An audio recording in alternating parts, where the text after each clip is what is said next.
Hey, what's up guys, welcome back. A new video of this amazing channel. Please, before we start, don't hesitate subscribing, leaving your thumbs up and commenting whatever you want to and your memories about this movie. This time I'm gonna talk about the facts and the history and inspiration about this amazing movie called It, the Clown of 1990, the year 1990, which is my favorite because I think there was another one launched in 2017. It was the remake. It was the remake, and they also launched like the second part of that remake in I think 2018. But I didn't went. I just went watching the remake of the 2017, and I didn't like it because I was expecting seeing exactly the same movie, but just with different actors, But I was expecting to see similar scenes, similar scenes or very alike, because if it's a remake, it's supposed to be like almost the same, And for example, me, in my opinion, personally, when I see a remake, I expect that it be exactly the same as the first movie, almost the same history, indeed, and like the similar scenes, almost the same. I don't think it'd be that bad if, when directors make or producers make a remake and they do it exactly the same. I don't think it'd be like that messy or like that disappointed, because we will be comparing both movies. But in the 2017 sequel, I didn't like it because the scenes changed a lot, and also because with the history of Beverly Marsh and her dad in the 1990 movie, she just suffered of like violence. I didn't like, just because specifically because the fact that in the Beverly Marsh history in this movie of 2017, they involve like pedophile, supposedly. I mean, it's not like they are insinuating like his dad abused her. They kind of literally say it, right? Like, it's not too much like an insinuation. And just because of that, and also because many scenes are not similar at all, like they changed too much the movie, I didn't like it. But normally I just don't like the remakes, I normally keep with the original movies. I might like the second and the tier part of a history of a movie, but normally I don't like the remakes, or if they go farther with a tier part or a fourth part of a movie, is when I stop liking it, So I like very much the 90s movie because, I don't know, it's just very authentic, like, the guys. It really, especially for the kids that we grew up in the 90s, and we were born in, I don't know, let's say 1989, and in the first years of the 90s, we grew up exactly like them. We used to go out and playing outdoors, like we went parks, we play in the streets, and we get dirty, like we used to go out, let's say 4 p.m. after lunch or dinner, and come back almost 9 or 10 p.m. depending on how tolerant your parents were, and very sweat, and normally like dirty sometimes, dirty on your knees. Also, like if you used to play like in the grass or ground, those are our memories, childs, I guess. I mean, yeah, in fact. And so obviously you feel very identified with the first movie,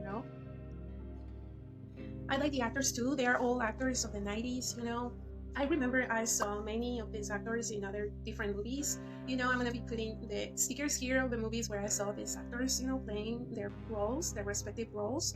But of course, one of my favorite characters is Beverly Marsh. Played by this Canadian actress Emily Perkins. I didn't know this actress was Canadian until I researched. When as a kid, I watched another movie of her called Ginger Snaps. That was where she was protagonist along with another Canadian actress called Catherine Isabel. They're both from Vancouver. And I never realized that the actress of Eat the Clown, Beverly Marsh, when she was a little kid, when she was little, I never realized she was the same actress that made the Ginger Snaps movie, as Ginger's sister. So when I found out, is when I Googled her, where she was from, and I don't know, I like this actress. I think she's, I just like her. I don't know how can I explain. I just like her vibe. Like, she's a great actress, like I just like her. I like how she, Catherine Isabel plays too. Like, she's more experienced than Emily Perkins. She played more roles in more different movies than Emily Perkins. But I like this character. I like how she played her role. She transmits you like too much tenderness, Both actresses, the younger, when she's a kid, like Emily Perkins, and the adult Beverly Marsh, that is played by, I'm gonna put here her name, and yeah, it's my favorite movie. It's one of my favorites of horror movies, the first one of the 90s. It has a air of mystery, like for some kind of reason, these older movies, they just have a different vibe, they have like more mystery, like, I don't know, like, I also think that like the creators of the histories and directors, since the internet didn't exist in those years, or it wasn't used as common as lately, like people, they used to have more imagination, like nowadays, movies directors or producers will never imagine that a clown will come out, from the pipes of a shower, Like, you really need to have too much imagination, like a lot, crazy, for imagining that a clown is gonna come out from there, or from the tubing of the streets, by the way he appears when he kills what was his name, Georgie. Like, in these years, and with the internet, like, directors or producers of movies will never imagine, that could happen, And also either Stephen King, this horror novels writer. He was a creator of this novel, of this history of the book. Once I tried buying the book, I was just like, okay, I like the movie, I'm gonna get the book, I'm gonna read it, see how it is. Because of course I have seen comments on the internet that the book is really good. Sorry, but when I saw how thick it is, oh my god, it's thicker than the Bible. It just has too much pages. It's just crazy. I was like, when I saw the book, I was like, no, I pass. I pass. I'm gonna read it. It's too much.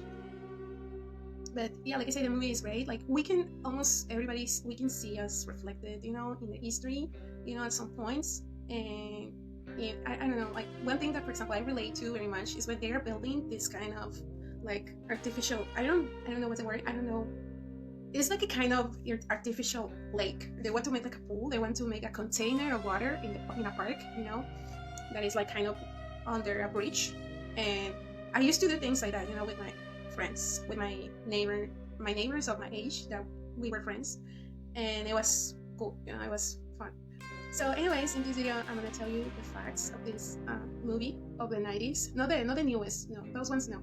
The one of the 90s, and what inspired, the directors for doing it. Of course, they took inspiration from the Stephen King novel, but also from, like serial killers of the United States, okay?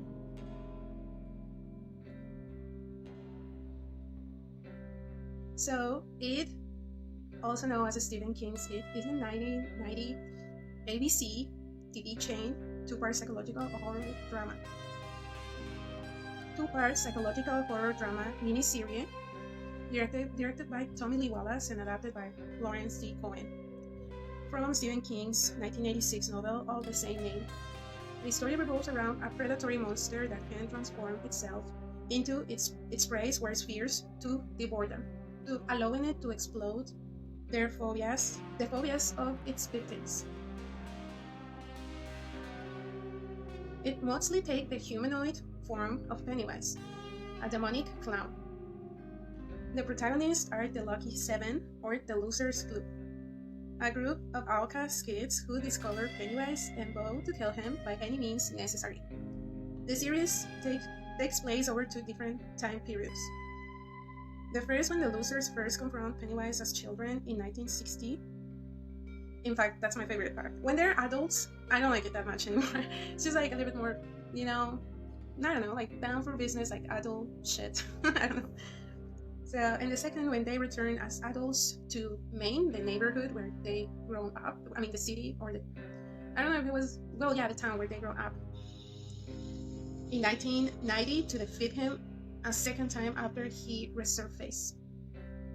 The Losers Club are the main protagonists of Stephen King's novel It. They are a group of 7 children, 6 boys and 1 girl, and they have unhappy lives which unite them. They are bullying victims of Henry Bowers and struggle to overcome the title antagonist. The members include Bill the Broad, a stutterer. The members include Bill the Broad, Eddie Casbrack, Ben Hanscom,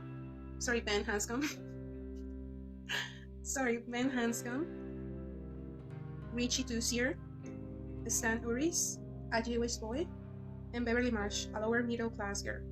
And Mike Hanlon, the black guy. Mike Hanlon was one of the only African American boys in the town of Maine. Wow, I didn't know that fact until now.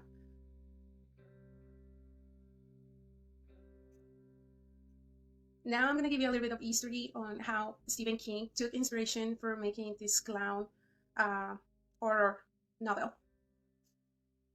Stephen King, as many other horror authors, inspired of a series of real histories to create his most famous novels, Carrie and his telekinetic powers. You remember Carrie, right? This movie of the 80s too. Her telekinetic powers were inspired in the MK Ultra project of the CIA.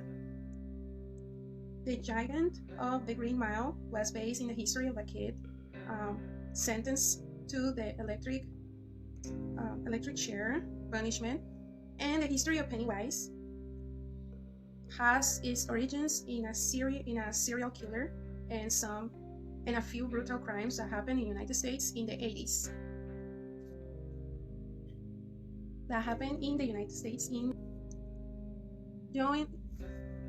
He inspired the terrible assassin John Wayne Gacy. Now, why is Pennywise a clown? This is the answer.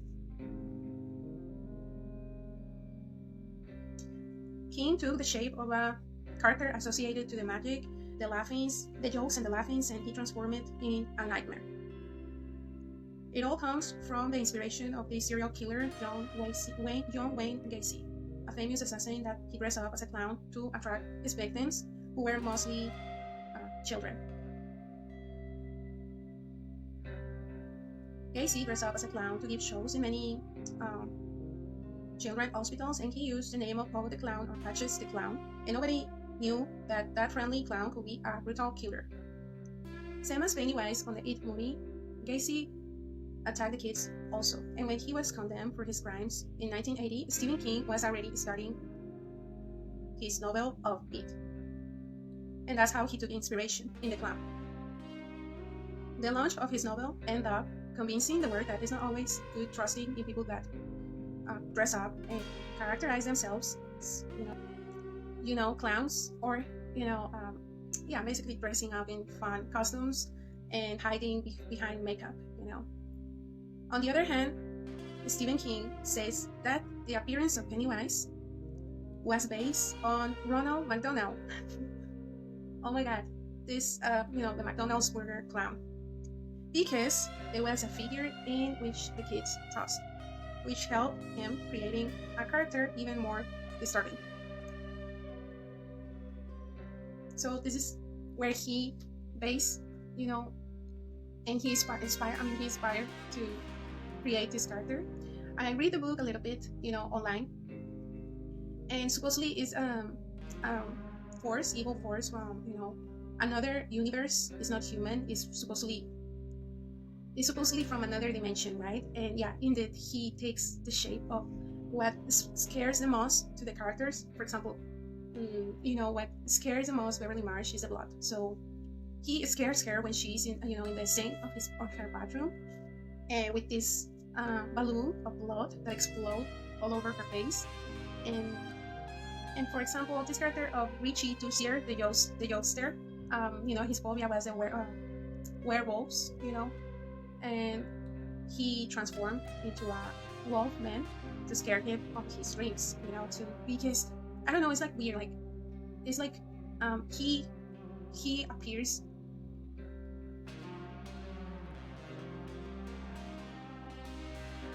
It's not in his dream. It's not in his dreams. It's like in their thoughts, It's like in their imagination, kind of like, because the one that appears and shows up in their dreams and get into their dreams is Freddy Krueger. But with the clown, it's like they have visions of him, right? Like he doesn't really appear physically. Like normally they have visions of him, or he guides them to like a lonely place, and there is when he attacks them. The guys. And I don't know, I like it. It's one of my favorites. It's the one of the 90s, and one of my favorite scenes is when they are in the library, and they are waiting. Well, talking about the horrific movies, right? Like, it's not that I like, I'm not a sadist, Everybody likes movies, horror movies at some point of their lives. At some points of their lives, everybody loves horror movies, at least a few. So one of my favorite scenes, I would say, is one of the most horrific, is when they receive the call that Stan is not coming because he, what happened, right, in the movie. I don't remember exactly if they receive this phone call when they're in the library, but I think they do. I mean, they do. And there's a part where they open the fridge, and many balloons start coming out from the fridge, and inside the fridge there is what is supposed to be the cake, of the reunion, is the head of Stanley, and he starts talking to them, but it's not him. It's the voice. It's his voice, but it's Pennywise, the one that is talking to them, threatening them, for they to don't try to, kill him, But it's really cool. It's a very memorable movie, and I wanted to make this video of facts about this movie and what it was inspired, and giving you my reviews about this movie. So this is it for this video. I hope you like it. If you reached till this part of the video, please don't hesitate subscribing, leaving your thumbs up, and leaving your comments about some other facts that I omit by mistake about this great history and movie. And see you on the next time and on the next video.